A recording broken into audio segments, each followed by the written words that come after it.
to just all of a sudden, put your kids to bed and wake up one morning and one of them's gone.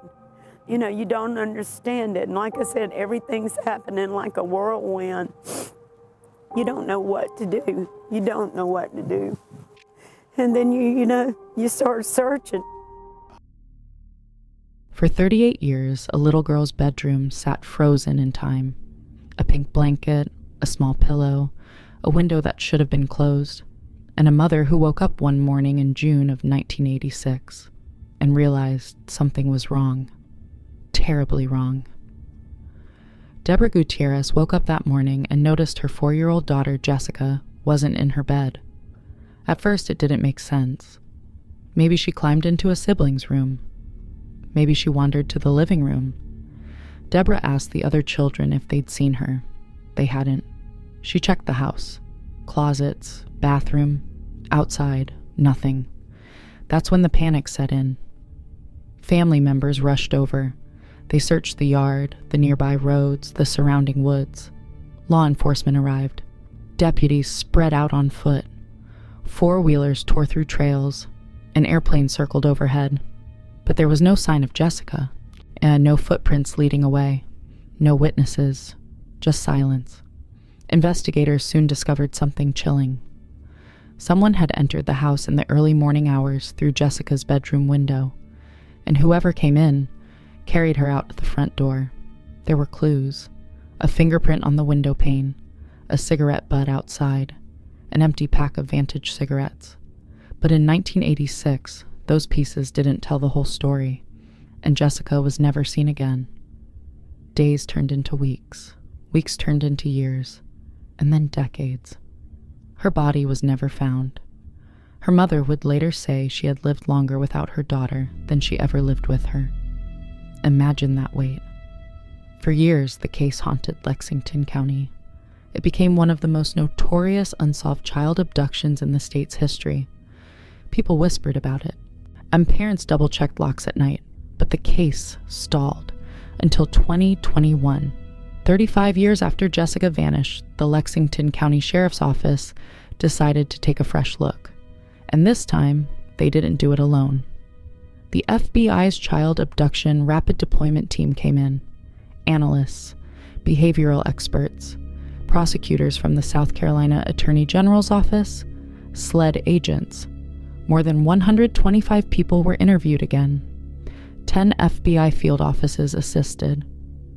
Thousands of case file pages were reviewed. It was a 2-week deep dive into a 35-year-old mystery, and slowly, pieces began to connect. A name rose back to the surface: Thomas Eric McDowell. In 1986, he had briefly dated Jessica's mother.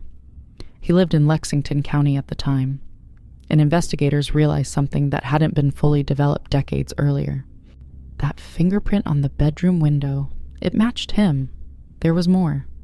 Jessica's older sister had witnessed a man in the house that night. She described long hair, a beard, a cowboy hat. After Jessica disappeared, McDowell changed his appearance. Shorter hair, shaved beard, no hat. And then there was testimony from a former cellmate in North Carolina. He said McDowell confessed to kidnapping and killing a 4-year-old girl. No body. But enough, prosecutors believed, to finally move forward.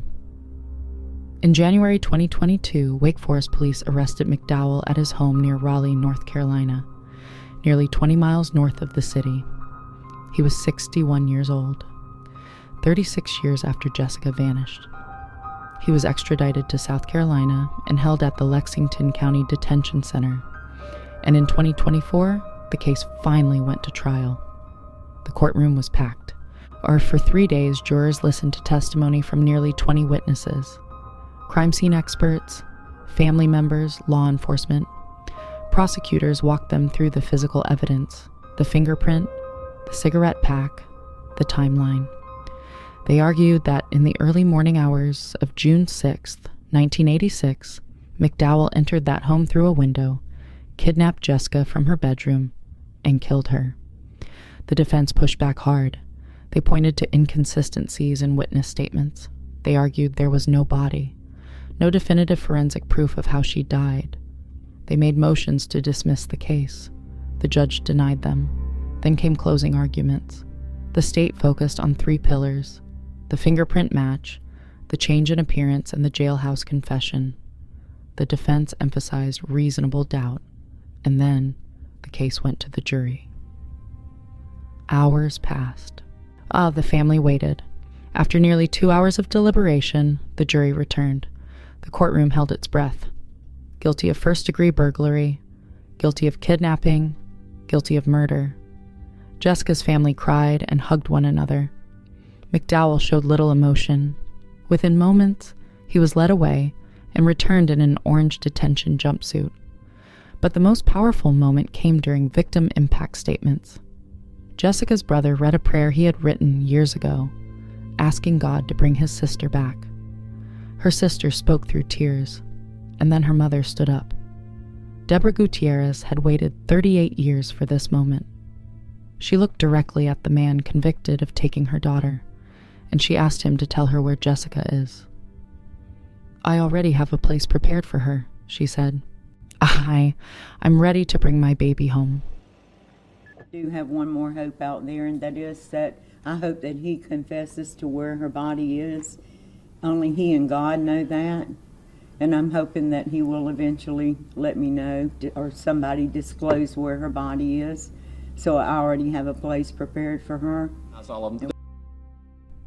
The judge sentenced Thomas McDowell to 2 life sentences to run concurrently. He will spend the rest of his life in prison.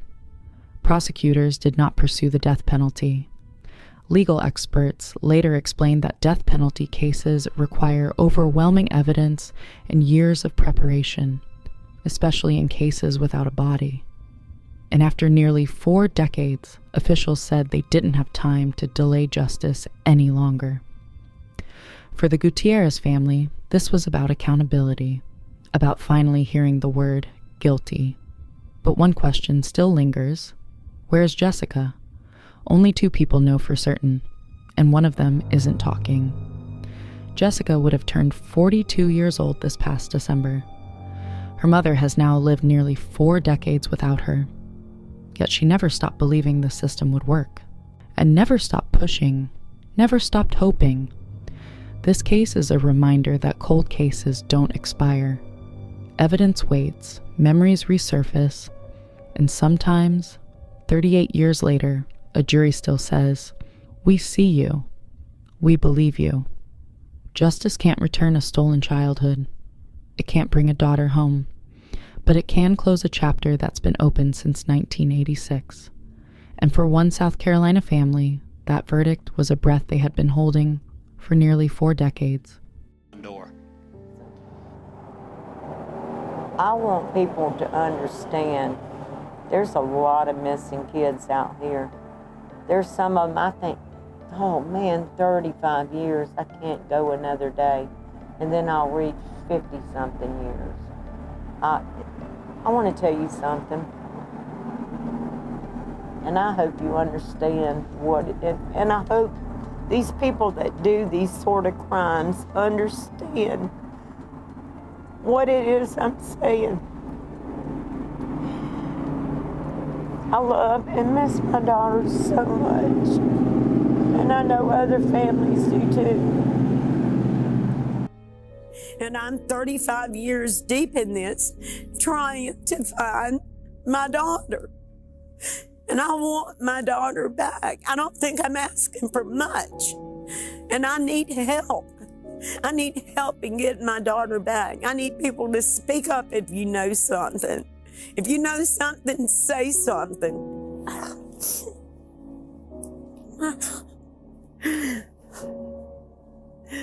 Oh, God.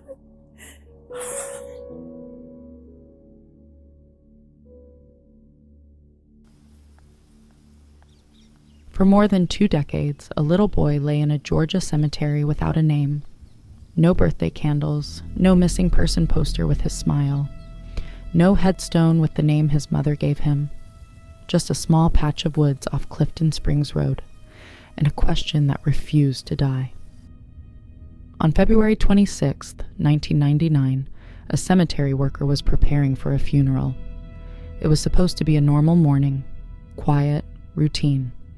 He stepped into a wooded area near the burial grounds, and then he saw him. Lying there, carefully placed, was the small body of a child, 5 to 7 years old. He had been there for months. 3 to 6, investigators would later estimate. The Georgia humidity, the rain, the animals, time itself had erased so much. There were no clear signs of how he died, and no one had reported him missing. Detectives combed the woods inch by inch. They cataloged what they could: plaid shirt, red jeans, brown Timberland boots. They released those details publicly, hoping someone, anyone, would recognize him. No one did. So investigators gave him a name: Clifton Doe, a name borrowed from the road where he was found. It was easier than saying what he really was. A child left alone in the woods, a local church refused to let him be buried without dignity. They held a small funeral service. Think about that. A funeral for a little boy whose real name no one knew. A blank headstone was placed near where he was found. No family standing at the graveside, no mother holding flowers, just community members mourning a child they had never met. Most stories would have ended there, but this one didn't, because one reporter refused to let it. Her name was Angeline Hartman. Back in 1999, and she was a young Atlanta journalist who covered the discovery of Clifton Doe. When she arrived at that cemetery and realized the victim was a child, something shifted. This wasn't just another crime scene. This was a little boy with no one claiming him. Eventually, we find out it's a child between the ages of 5 and 8 years old. And so that takes on a totally different dimension. Years passed. Leads dried up. The case went cold, but Angeline never forgot his face. Later, she joined the National Center for Missing and Exploited Children, NCMEC. And there, she continued working cases just like his. Clifton Doe wasn't just an old assignment. He was personal. In 2000, NCMEC released a facial reconstruction, an artist's rendering of what the boy might have looked like alive. It circulated. Still no answers. Time moved on. Seasons changed over that blank headstone. But nearly 2 decades later, a forensic artist created a new reconstruction. More detailed, more lifelike. I'm closer to the truth. And Angeline helped make sure it was seen, shared, broadcast, pushed back into the public eye. Because awareness is oxygen for cold cases. In 2020, a woman in North Carolina saw that image. Her name was Ava. She stared at the reconstruction and felt something twist in her stomach. Years earlier, she had known a little boy who suddenly disappeared. She remembered his face. She remembered his mother returning to North Carolina without him. She remembered the explanations that didn't quite line up. When she saw the updated image, she didn't scroll past it. She picked up the phone. I think I may have some information on the little boy who has no name. Hello. I think I may have some information on the little boy that has no name. This is about the little boy found February 26, 1999. Please return my call. Thank you. Turns out that call changed everything. 2 women had been walking parallel paths for decades, one searching publicly through media and reconstructions, and one quietly holding on to a memory. Now their paths collided.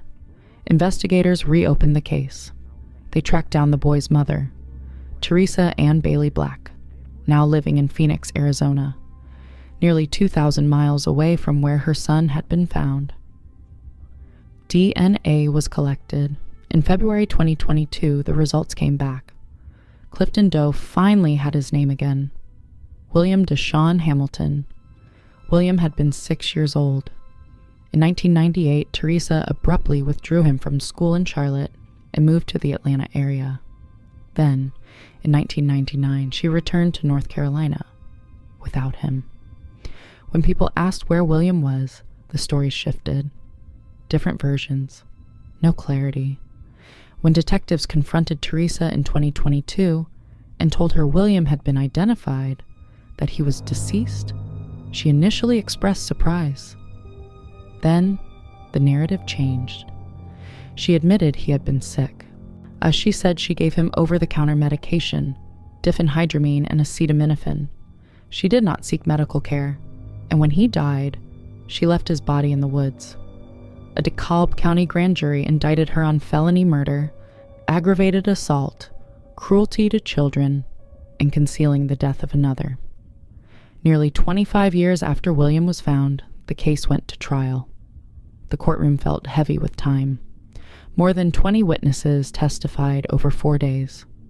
Prosecutors argued she neglected her son, failed to get medical help, and discarded his body, leaving him to decompose anonymously for decades. She discarded him as if he was trash, one prosecutor told the jury.